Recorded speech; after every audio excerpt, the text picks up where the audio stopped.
मैं सबसे पहले कादरी साहब आपके पास आता हूं। मौलाना अली कादरी, हिंदुओं से इतनी नफरत, महज मसला सर एक तोरण द्वार का था सड़क पर, उसके बाद पत्थर बरसा दिए गए। देखिए राकेश, सबसे पहली बात तो यह है कि हमारे अपने देश में हर दो समुदाय के नाम Nehad so called religious leaders हो या पॉलिटिकल लीडर्स हो, ये लोगों ने जिस किस्म की बयानबाजी अपनी वोट बैंक वोट बैंक की राजनीति और जितने भी रिलीजियस लीडर्स है वो लोग अपने आप को चमकाने के लिए भड़काऊ किस्म के जो बयानात दे रहे हैं, ये उसका नतीजा है।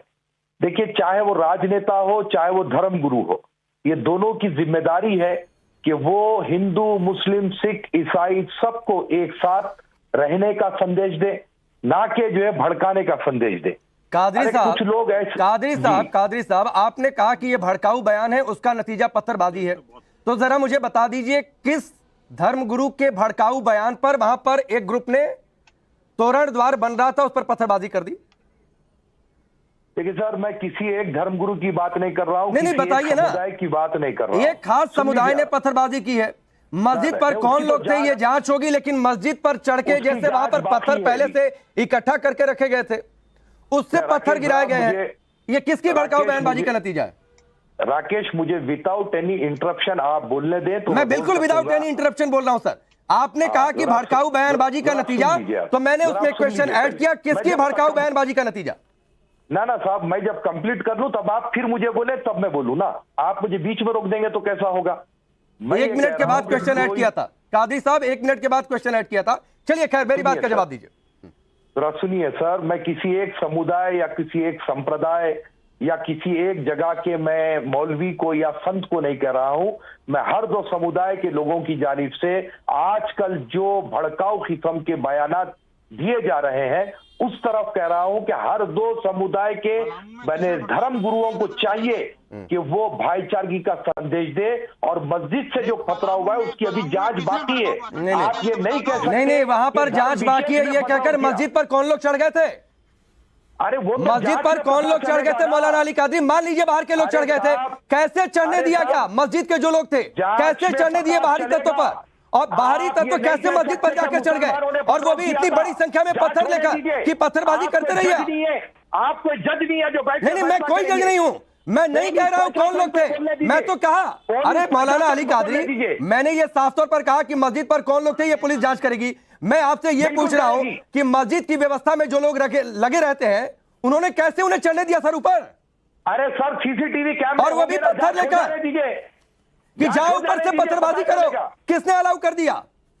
हाँ, तो पता चलेगा ना कि किसने अलाउ किया। अच्छा, उसमें पता चलेगा? नहीं, मस्जिद की व्यवस्था में कौन लगा रहता है? अरे देखिए सर, मैं कह रहा हूं कि सीसीटीवी कैमरे है, लेकिन आप एक धर्म विशेष के ही लोग होंगे, उन लोगों ने किया, आप नहीं कह सकते ये बात, कतई नहीं कह सकते। मैंने तो कहा ही नहीं, जांच नहीं होगी। मैंने तो कहा ही नहीं। रिजवान साहब, ठीक है, विनोद बंसल जी मैं आऊंगा, ठीक है। रिजवान साहब, मैंने मौलाना अली कादरी, देखिए राकेश, मैं शुरू अपने स्टार्टिंग डायलॉग में ये बात कही दी है कि ये जो भड़काऊ किस्म के बयानात देते हैं उसी का नतीजा है हर दो संप्रदाय में नफरतें बढ़ रही है। तो किसने भड़काया? अरे सर, आपके चैनल पे देख लीजिए ना, दो बैठे हैं भड़काने के लिए। अच्छा, एक महान थे, मतलब आवाज उठा दिया, सही बात कह दी तो भड़का बात कर रहे हैं, देख लीजिए, देख लीजिए आप किस किस्म की बयानबाजी कर रहे हैं। हम कह रहे हैं कि जिसने भी किया गलत किया और उसको सजा होनी चाहिए, जांच होनी चाहिए।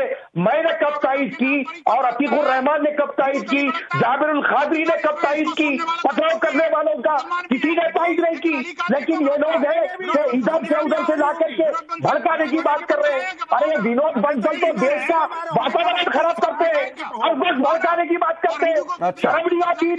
विनोद बंसल देश का वातावरण खराब कर रहे हैं, बाकी लोग अच्छा कर रहे हैं। बहन बेटियों को छोड़ जाओ, चले जाओ। शर्म तुम्हें आना चाहिए, हमें आना चाहिए। काम कर रही है। अरे विनोद बंसल जी, आप देश का वातावरण खराब कर रहे हैं, भड़का रहे हैं, और देश में जो कुछ गलत हो रहा है, हिंदुओं पर जितने हमले हो रहे हैं, मंदिरों पर जितने हमले हो रहे हैं, सब आपकी वजह से हो रहे हैं। विनोद बंसल जी, हम ताली बजाते रहे। तलवार ये चला रहे हैं, क्या तरीका है? हमने किसी की हत्या की बात नहीं की, कानून हाथ में लेने की बात नहीं की। हम अपने आत्मरक्षा नहीं कर सकते क्या? अपने समाज को एकजुट नहीं कर सकते राष्ट्र की रक्षा के लिए, धर्म की रक्षा के लिए? हम ताली बजाते रहे, तुम तलवारें चलाओगे, एटम बम चलाओगे, 47 चलाओगे, नहीं घरों से ऐसी बात नहीं, ऐसी बात नहीं, और हम भाईचारा ऐसी बात नहीं। सबकी आवाज थोड़ी डाउन करिए, सबकी आवाज थोड़ी डाउन करिए, सबकी आवाज डाउन करिए। मैं सबसे नहीं, मुस्लिम ठीक है मौलाना अली कादरी, रुक जाइए जब एक बात और कहना चाहूंगा। मौलाना अली कादरी, मुझे मौका दीजिएगा, मैं बात कर मौलाना अली कादरी, हिंदुओं का है, हिंदू समाज थोड़ा सुनिए बंसल साहब सुन लीजिए सर, बंसल साहब सुन लीजिए। अभी आपने सुना कि हर दो समुदाय के लोगों का नुकसान हुआ, तो क्यों हुआ? आप जैसे लोगों की वजह से हुआ। अगर हम अमन की बात करें, चैन की बात करें, भाईचारगी की बात करें, देखिए आपने कुरान पर तनकीद कर दी, आपने हदीस पर तनकीद कर दी, लेकिन ये मेरे किरदार है कि मैं सनातनी धर्म पे तनकीद नहीं करूंगा, क्योंकि कोई धर्म कभी भी कोई गलत चीज नहीं सिखाता। इंसान गलत होता है, ये बात को मानना पड़ेगा। जिस तरीके से आप गलत है, आप गलत है, आप गलत है। यहाँ पर मैं तो सनातनी धर्म को नहीं बोलूंगा, आप गलत है, आपकी तालीम गलत है, आपका नजरिया गलत है, आपकी फितरत गलत है। एक मिनट जबरील कादरी, आप देश में भाईचारगी पैदा मैं रोक रहा हूं, मैं किसी देश में भाईचारगी पैदा करो। मैं किसी को शह नहीं दे रहा हूं, मैं हर किसी की गलत बात का विरोध कर रहा हूं। जबीरुल कादरी, मैं आपको भी चुप करवा रहा था सर, और उनको भी चुप करवा रहा हूं। किसी धर्म में किसी चीज पर कोई तनकीद नहीं की। मैं कभी पर किसी की भी अनर्गल टिप्पणी का समर्थन नहीं करता हूं। हम सभी धर्मों का सम्मान करते हैं, और कोई भी आर्गुमेंट उसके लिए नहीं है। ये कुरान का हवाला दे करके मुस्लिम यूथ को सिखाते हैं नहीं सिखाते? आप भी यही सिखाते हो क्या मंदिरों में जाने के बाद? आप भी यही करते हो क्या? नहीं ऐसी बात नहीं, तो आप मैं सबको रोक रहा हूँ, मैं सबको रोक रहा हूँ। अतिकुर रहमान साहब आप कुछ बोल रहे थे, मैं सब पे दीजिए। जितनी घटनाओं का मैंने जिक्र किया, देखिए सर यही तो अफसोस की बात है कि जहां पर भी मुसलमान धर्मगुरु जाते हैं और जहां करके अमन और शांति की बात करते हैं, वहां आपका कैमरा नहीं जाता। नहीं आप गए थे कादरी साहब, आप गए थे क्या? अरे साहब, अरे मुझे बता दीजिए, मैं मान लूंगा।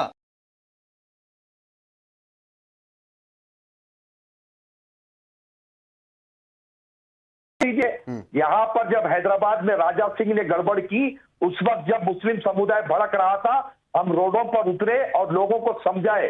इसीलिए यहाँ पर एक पत्थर नहीं चला किसी पर, एक पत्थर नहीं चला, एक पत्थर नहीं चला। हैदराबाद में शांति बरकरार रही।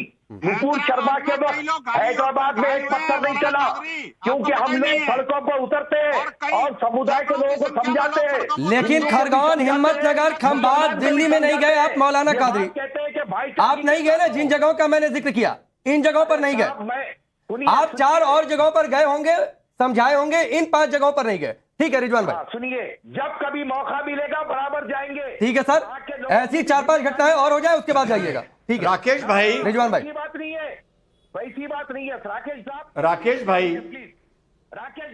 भाई, ठीक है। अच्छा रिजवान भाई 10 सेकंड मौलाना कादरी को, 10 सेकंड और मौलाना कादरी को, रिजवान भाई उसके बाद। सुनिए सर, ठीक है, मैं एक ही बात कहना चाह रहा हूं कि हमारे अपने प्रधानमंत्री हो या अमित शाह जी हो, कई दिनों से एक बात कह रहे हैं कि देश से ऐसी नफरत को खत्म करो। मोदी जी अपने हर भाषण में कह रहे हैं, तो फिर क्या बात है साहब? अरे ठीक है, मैंने आपसे सवाल किया था, मैंने आपसे सवाल किया था कि क्या आप दिल्ली, खंभात, हिम्मतनगर, खरगोन, करौली गए थे क्या? पलामू जाने की बात तो है, आपने 5 दूसरी जगहों का गिना दिया। ठीक है सर, ठीक है रिजवान भाई साहब, मैं जाकर हूं, बाकी बात करूंगा ना। तो मैं भाई तो कह रहा हूं इन जगहों पर नहीं गए, मैं भाई तो कह रहा हूं। ठीक है रिजवान भाई। अच्छा एक चीज और है, बहुत अच्छी बात आपने छेड़ी रिजवान भाई। मौलाना अली कादरी, शायद मुझे लगता है कि मदनी साहब ने जिस दिन कहा था उस दिन आप मेरे कार्यक्रम में थे और आपने कहा था कि यह गलत है, माफी मांगनी चाहिए, माफी मांगनी चाहिए मदनी साहब को, आपने कहा था। उसके बाद आपने मदनी साहब से बात की, उसके बाद आपने मदनी साहब से बात। सुनिए सर, एक बार नहीं 10 बार ट्राई किया मैंने मदनी साहब को, नहीं बात, और मदनी साहब के अरे दिल्ली में ही थे, उनका पता आपको पता होगा, 2-3 दिन हो गए जाकर मिलाते। अरे धरना दे देते, धरना दे देते, रहता हूँ, अरे धरना दे देते, एक वीडियो संदेश जारी कर देते, जैसा रिजवान भाई ने कहा। इतने सोशल मीडिया प्लेटफॉर्म है, अब वीडियो संदेश क्या दूंगा?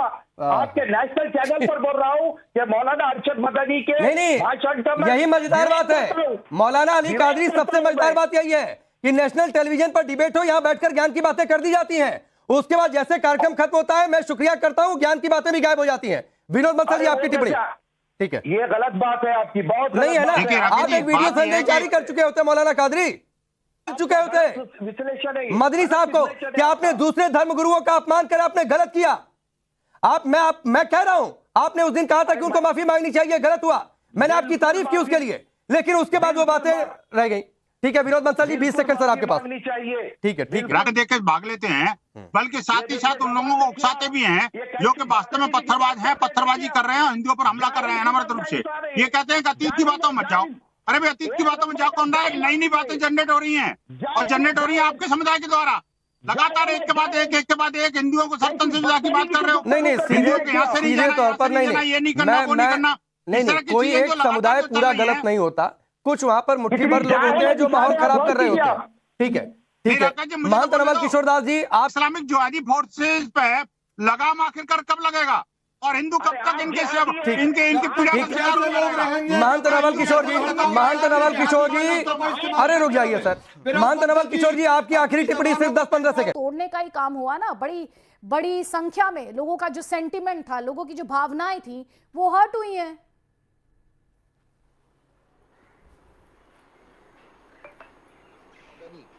जो अरशद मदनी साहब के भतीजे हैं, उन्होंने बहुत सारी बातें कही थी, और उन्होंने वहां पर हमारे मोदी जी, प्रधानमंत्री जी के बहुत सारी बातों को उन्होंने सराहा भी था, और आरएसएस से जो हमारी कोई दुश्मनी नहीं है उन्होंने ये भी कहा था। तो ये बातों को भी तो आप लोग लीजिए ना, कि देखिए मैं ये कह रहा हूं कि मौलाना अरशद मदनी साहब ने जो कहा, बता रहे थे, देखिए मैं उनकी तकरीर से मुतमईन नहीं हूं, मैं आपसे फिर एक बार कह रहा हूं, लेकिन अरशद मदनी साहब का एक उम्र का एक ऐसे हिस्से में है कि उनको तो पहले इतनी बड़ी जिम्मेदारी लेनी नहीं चाहिए, क्योंकि एक एज के बाद एक आदमी क्या बोलता है, उसकी दिमाग का और उसकी जबान का कनेक्शन जरा कमजोर हो जाता है, क्योंकि वो बोलने के आदी है। मैं उनसे सहमत नहीं हूं, वो एक एज के ऐसे हिस्से में है, लेकिन उनके जुमले को लेकर के आप सारे हिंदुस्तान के मुसलमानों को जोड़ देंगे और सारे मुसलमानों को उस कटोरे में खड़ा कर देंगे, ये बात कतई गलत है। कटघरे में कोई किसी को खड़ा नहीं कर रहा है। एक सेकंड, आपको ये गलतफहमी कहां से हो गई है कि मुसलमानों को यहाँ कटघरे में खड़ा किया जा रहा है? मौलाना अरशद मदनी के स्टेटमेंट को लेकर बात हो रही है, जो वो दावे कर रहे हैं, जो वो क्लेम कर रहे हैं, उस पर डिस्कशन हो रहा है सर। इसमें देश का सारे मुसलमान कहां से आ गए सर? सुनिए कम्युनिटी के किसी एक जब आदमी को टारगेट किया जाता है तो इनडायरेक्टली सारी कम्युनिटी को टारगेट किया जाता है। सर ये आपकी अंडरस्टैंडिंग हो सकती है सर, ये आपकी समझ हो सकती है, लेकिन सवाल पूछना टारगेट करना नहीं होता कम्युनिटी को। No let me make it very clear. मुझे बहुत स्पष्ट शब्दों में आपको ये क्लियर करना है, क्योंकि मुझे नहीं लगता दर्शकों को ये कंफ्यूजन होगी कि यहां पर कम्युनिटी को टारगेट किया जा रहा है। हर स्टेटमेंट यहां पर, हर बात जो कही गई है वो मौलाना अरशद मदनी के स्टेटमेंट पर आधारित है। आपको यहां पर कहां से कम्युनिटी को टारगेट करना दिखाई दे रहा है? देखिए मौलाना कादरी, अभी आपके एक पैनलिस्ट ने कहा कि अरशद मदनी ने कहा कि ओम अल्लाह एक है, तो क्या आप ओम कहेंगे? तो ये किसको टारगेट हो रहा है? नहीं, तो आप उसमें सवाल पूछ रहे हैं, वो अगर उन्होंने सवाल पूछा आप जवाब दे दीजिए।